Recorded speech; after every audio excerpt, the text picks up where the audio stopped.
नमस्कार, जोहार। झारखंड का एकमात्र सरकारी न्यूज चैनल क्लीन न्यूज में आपका स्वागत है। समस्या किसान से जुड़ा हो या हो पारा शिक्षकों का मुद्दा, हर खबर पर होगी हमारी पैनी नज़र।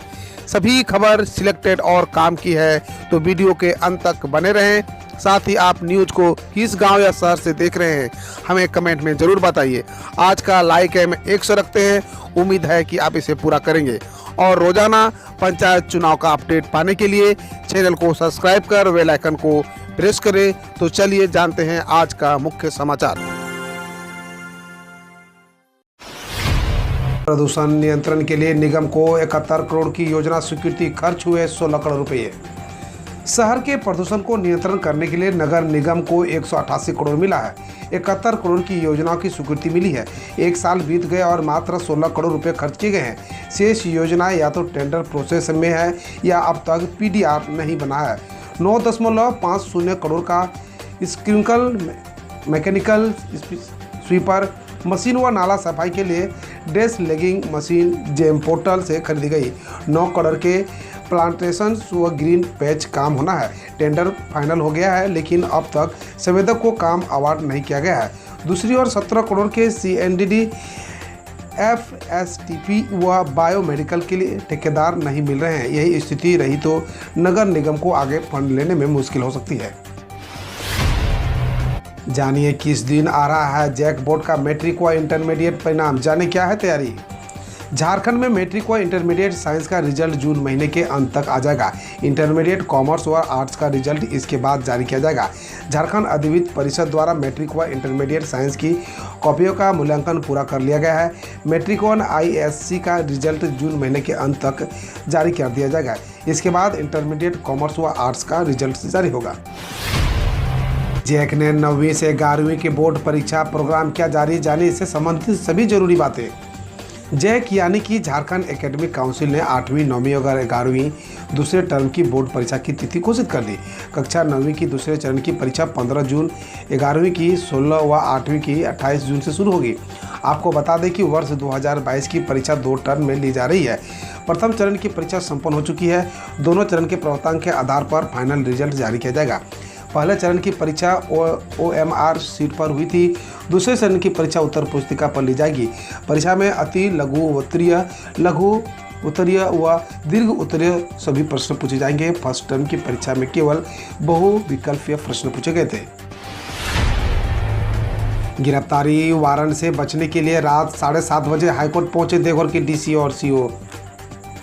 जमीन से संबंधित दस्तावेज नहीं दिए जाने पर देवघर DC मंजूनाथ भजंत्री और मोहनपुर के CO को शुक्रवार रात में देवघर से भागकर हाईकोर्ट पहुंचना पड़ा। प्रार्थी सुनील कुमार शर्मा को लैंड पोजीशन सर्टिफिकेट 6 माह में भी उपलब्ध नहीं कराने पर जस्टिस राजेश शंकर की अदालत ने सुबह 10 बजे सुनवाई के बाद नाराजगी जाहिर की और DC तथा CO को रात 8 बजे तक हर हाल में हाजिर होने का निर्देश दिया। झारखंड आंदोलनकारियों की पहचान के लिए बनेगा आयोजन, आंदोलनकारी का बेटा हूं, सबको सम्मान दिलाऊंगा, हेमंत सोरेन। मुख्यमंत्री हेमंत सोरेन ने कहा कि झारखंड आंदोलन में केवल 2000 लोग शामिल नहीं रहे हैं। हर गांव, हर घर से कोई न कोई सदस्य में शामिल रहा है। यह आंदोलन देश की आज़ादी की लड़ाई से कम नहीं है। मुख्यमंत्री ने शुक्रवार को आंदोलनकारियों के नए सिरे से चिन्हितकरण के कार्यक्रम को शुभारंभ के दौरान आयोग के लोगों व आवेदन पत्र विमोचन भी किया। हेमंत सोरेन ने कहा कि मुख्यमंत्री के रूप में संबोधित करना सौभाग्य है, लेकिन एक आंदोलनकारी के पुत्र से बड़ी कोई पहचान नहीं हो सकती। उन्होंने आंदोलनकारी का बेटा होने का गर्व है और वह हर आंदोलनकारी को सम्मान से उनका हक दिलाएंगे। झारखंड में गर्मी बढ़ने के साथ ही गहराया बिजली संकट, मांग 2300 मेगावाट, आपूर्ति मात्र 1900। पारा चढ़ने के साथ ही झारखंड में बिजली संकट गहराने लगा। राज्य में बिजली की मांग 2300 मेगावाट हो गई है, लेकिन आपूर्ति 1900 पर सिमट गई है। इसके कारण रांची में किस्तों में 3 से 4 घंटे की लोड शेडिंग की जा रही है। वहीं अन्य शहरों में भी 5 घंटे तक और ग्रामीण क्षेत्रों में 6 घंटे से भी अधिक लोड शेडिंग की जा रही है। अधिकारियों के मुताबिक अगले 2-3 दिनों तक स्थिति में सुधार की उम्मीद नहीं है। झारखंड में प्री मानसून एक्टिविटीज शुरू, सुबह शाम बदल रहा है मौसम का मिजाज। एक बार फिर से राजधानी रांची समेत कई इलाकों में गर्मी का स्तर बढ़ने लगा है। कई जिलों में अधिकतम तापमान फिर 40 डिग्री पहुंच चुका है। रांची में शुक्रवार को अधिकतम तापमान 39.2 डिग्री सेल्सियस रहा। झारखंड के मौसम के मिजाज में लगातार बदलाव देखने को मिल रहा है। एक तरफ जहां सुबह के समय में चिलचिलाती गर्मी पड़ती है, तो वहीं दोपहर होते होते मौसम का मिजाज बदल लगता है।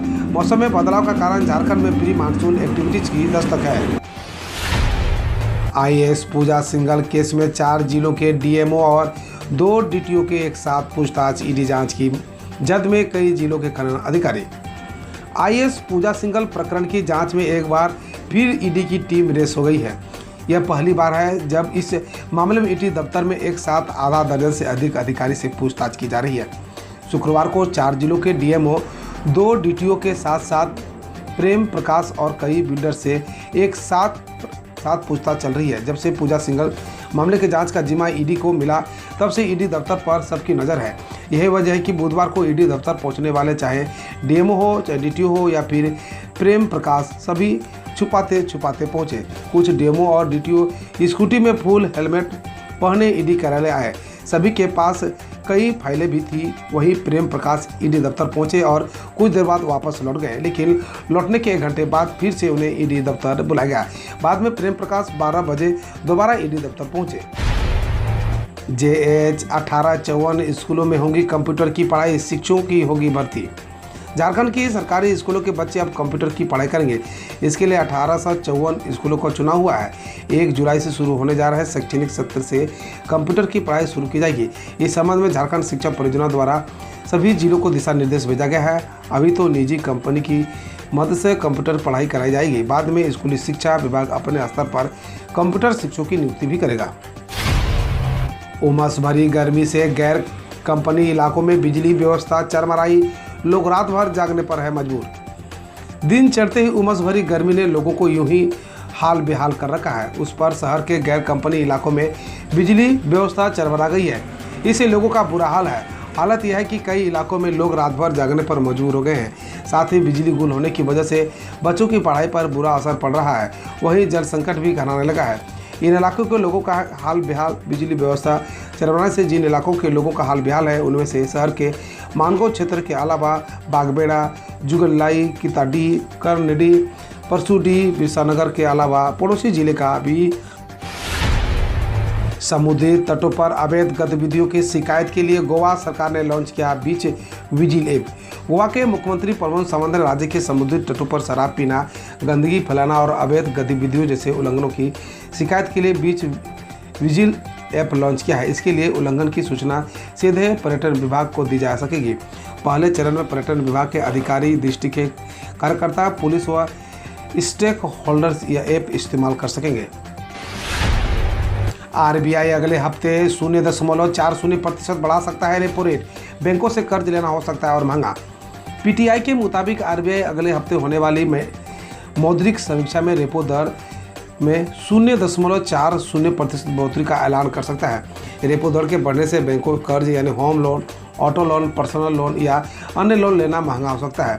इससे पहले RBI ने बीते मई में भी 0.40% बढ़ोतरी कर रेपो दर को 4.40% किया था।